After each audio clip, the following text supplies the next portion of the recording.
good, YouTube? It's me, Bushgood, back in this video. Let's talk about Centur-Ions really quickly today and talk about how good they'll be in the TCG, because this is a deck that a lot of people have their eyes on for the upcoming Valiant Smasher side set, which drops in a couple of days, and the deck is already out in the OCG for a couple of months now. Now, the deck is not that great in the OCG for whatever reason. It still sees some tops here and there, but it seems to be like a tier 2 deck over there. For whatever reasons, their metagames are obviously very different than ours. But in the TCG, I suspect it will be a tier 2 deck at the very minimum, potentially even better. Now, this deck is really interesting because it revolves around a lot of 1.5 card combos. Now, they're basically 1 card combos, but you do need 1 card extra to send from hand to the graveyard to fulfill the cost of one of their important bridge cards in the combo. Now, you can open any of these cards, any of the 9 cards, plus Terraforming in order to do this 1.5 card combo, and there are actually ways to make it more consistent. You know, cards like Pot of Prosperity, Pot of Desires potentially, or different engines that allow you to tap into these starter monsters. So without further ado, I'm going to show you guys a couple of combos just to give you an idea of how this deck works. Centurion TRUDEA, it's like one of the main starters here. It's a level 4 monster. That's a Pyro. And she says, during your main phase, you can place both this card you control and 1 Centurion monster from your hand or deck, except itself, face up into your spell and trap zones as continuous spells. So yes, these monsters like placing themselves into these spell and trap zones as continuous spell cards, or trap cards rather, which means that they can actually activate on either player's turn and they are treated as continuous trap cards. Now, the other effect is during the main phase, while this card is treated as a continuous trap, you can special summon this card, then you can increase its level by level 4. And it's a hard once per turn. So again, being a trap card, you can actually activate it during either player's main phase. So how it works is we normal summon TRUDEA, use the ignition effect to place itself as well as Centurion PRIMERA into the spell and trap zone. Now, she is one of the main cards in the deck that is basically a Stratos for any Centurion card that says, while this card is treated as a continuous trap, level 5 or higher Centurion monsters you control cannot be destroyed by card effects. Nice little side effect there. And then harder ones per turn. If this card is normal or special, you can add 1 Centurion card from your deck to your hand, except Centurion PRIMERA. Also, you cannot special summon Centurion PRIMERA for the rest of the turn. During the main phase, while this card is treated as a continuous trap, you can special summon this card, which is exactly what we're going to do. Gonna go ahead and special summon her out. Gonna add a copy of Stand Up Centurion. Remember when we talked about sending a card from our hand to the graveyard? Well, this is a card that does that. It's a field spell Stand Up Centurion that says, cannot be destroyed by your opponent's card effects while you control a Centurion monster card, which includes cards in the spell and trap zone, because it does specify monster card and not monster. And hard once per turn. During your main phase, if this card was activated this turn, you can send 1 card from your hand to the graveyard, place 1 Centurion monster from your deck face up as your continuous spell or a trap zone as a continuous trap.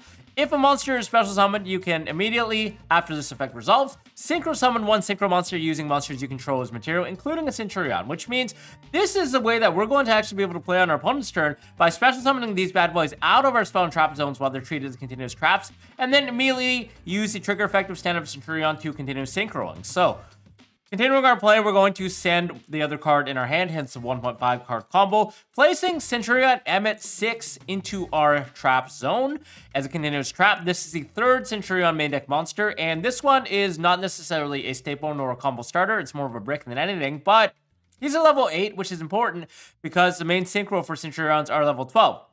He says, during your opponent's turn, if this card is in your hand or graveyard, quick effect, you can target 1 Centurion monster you control, except Centurion Emmet 6, place it face up in your spell and trap zone as a continuous trap, and if you do special summon this card, also you cannot special summon this card for the rest of the turn. And then during the main phase, while this card is treated as a continuous trap, you can special summon it, so it has the same effect there. But it's nice that when this card is in the graveyard, you can actually target one of your on-field Centurions and immediately put it into a trap column, thereby dodging cards like Imperm or potentially Veiler. So very, very nice, okay? Now, we're going to special summon him out, and then using PRIMERA, which is actually a level 4 tuner for those of you guys that didn't catch that, plus an 8 to go into Centurion Legatia, which is the main level 12 synchro monster that has a whopping 3,500 attack, which is basically a ginormous robot piloted, I assume, by Centurion PRIMERA. But she says, your monsters with 2,000 or less attack cannot be destroyed by battle. Very nice protection effect.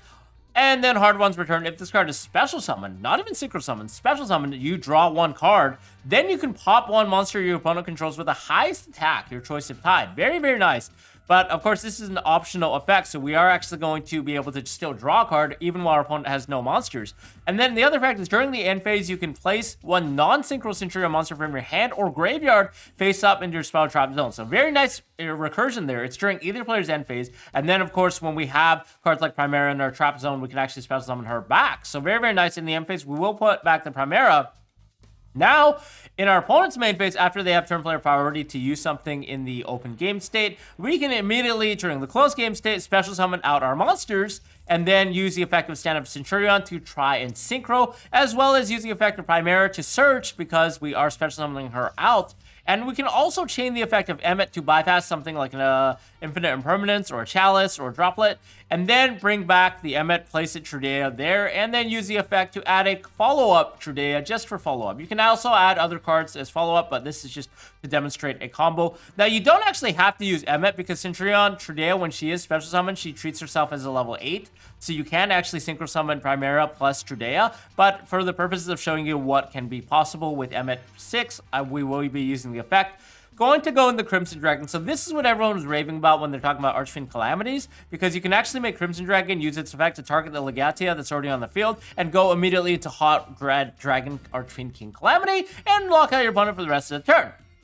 Now, it's not going to be foolproof every time, because again, your opponent does have the turn player priority to use something in their main phase. So if they use something to try and get rid of Legatia or potentially one of your monsters, unfortunately, Hot Red's not going to work because Crimson Dragon is a quick effect, right? But Hot Red is actually a when this card is synchro summoned, you can activate this effect, meaning it has to be chain link 1 on the summon. So if Crimson Dragon was actually chain link 2 or higher, then Hot Red will actually miss the timing. So in that case, it might be wiser to actually summon out another Omni Negate in the form of Cosmic Blazer Dragon, who's actually a hard Omni Negate that has 4,000 attack, and it says quick effect, you can banish this card until the end phase to activate one of the effects. When your opponent activates a card or effect, negate the activation, and if you do destroy that card, it's a lot nicer than Baron because it actually tags it away, so it's very, very nice. And then when your opponent would special summon a monster, you can negate that summon, and if you do destroy that monster, so that's just one of the 2 effects that you can choose by banishing them. Or when your opponent's monster declares an attack, you can negate the attack, then end the battle phase. Very nice if you're close to time. So that's like the meat and potatoes of the combo. Obviously, if you start with PRIMERA, you can do the same combo just with the different stringing of the card effects. Same thing with stand-up Centurion. You can kind of do the same combo there, just with a different plethora of the card effects. Now, let's go into some of the cool things that you can actually do with some of the other engines. Okay, so the next combo I want to talk to you guys about today involves a secondary engine, aka the Super Heavy Samurai engine. Well, why? Because Wakaushi happens to be a tuner level 4 that allows you to get 2 bodies on the board, or actually go into a potential XYZ depending on what you want to do. It has a lot of flexibility. So let's just demonstrate the capabilities of Wakaushi. We're going to special summon him out. Going to obviously place the Benkei from the deck, then use the effect to place a copy of Sogai Booster into our hand and then equip it and special summon it. Now this is really nice because obviously when we do have access to Motorbike, it allows us to put up a Baron de Fleur, an Omni Negate before we summon something like TRUDEA into something like a Nibiru or a Hand Trap, which the deck is definitely weak against because all of these 1-card starters are very susceptible to hand traps. Even cards like Ghost Ogre do stop the combo from proceeding because you can actually pop potentially either the field spell or the spell or trap monster that's treated as a continuous trap, right? So from here, actually, because we didn't open engine, this is where the Super Heavy Samurai stuff gets really nice because we can either go into Baron or something like a Side Frame Gear Omega, or we can actually make Infernal Flame Banshee, which is a newer card that came out in Agov that no one is aware about, but this is a generic rank 4 XYZ that says you can detach a material from this card, take 1 Pyro monster from your deck, and either add it to your hand or send it to the graveyard. So that's really, really neat because guess what? Centurion TRUDEA happens to be a Pyro monster that we can instantly Rota to our hand using Flame Banshee. So it's really nice that we have the option with Wakaushi to either dig for main engine or to put up a protection effect or to just have amazing extenders, right? Now, obviously, that does come at the steep cost of playing bricks like Big Benkei as well as Sogai Booster. And also, it's obviously a lot dead if you play cards like Infinite Impermanence and then you start your turn to have the Impermanent graveyard, right? But this is just something that is really cool that some OCG players have been experimenting with. So to give you guys a sense of what that does. And then from there, you obviously just do the main combo that we just already demonstrated. And you do have the Infernal Flame Banshee as a body on the board at the end of all of this that you could potentially, if you have other extenders, still go into something like a IP Masquerena into an SP Little Knight because this does not actually lock you into anything. So it's really, really nice that this is capable of doing that. So yeah, what do you guys think? Do you think this is a decent deck that can actually do well in the TCG given what you know already about the metagame? I mean, every deck right now is rusted going first, right? But the nice thing about this deck is you can actually accommodate by playing a lot of secondary engines. The core engine is very small. You do have to play obviously 3 Spell, 3 of the PRIMERA and 3 TRUDEA, but then you have a lot of wiggle room in between to play things like hand traps or secondary engines or board breakers. So just giving you guys a sense of how this deck functions. So yeah, a sample deck recipe of the Super Heavy Samurai build might look something like this. Obviously, we don't have the luxury of playing Imperm in the main deck because that would clash pretty badly with Wakaushi. But in post side, we could definitely bring it in and potentially even side out the Super Heavy Samurai stuff. But again, you do have to play quite a bit of bricks. I'm not sure if everything's necessary, like scales might not be necessary. You might be able to get away with one Benki if you are very, very dicey and like to take risks. But unfortunately, it is quite a wide package. As you can see here, we're up to 10 cards.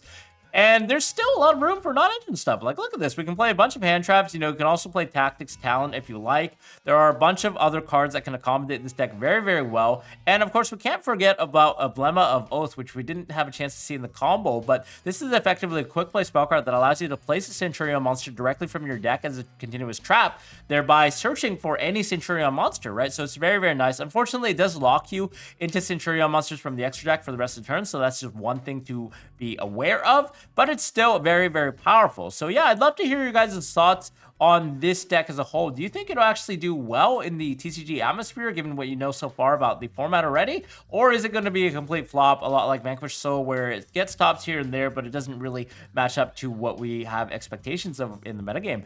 Other than that, like, comment, and subscribe if you haven't already. Really appreciate that, you guys. And we'll see you in the next video. Let us know below what you think about Centurions.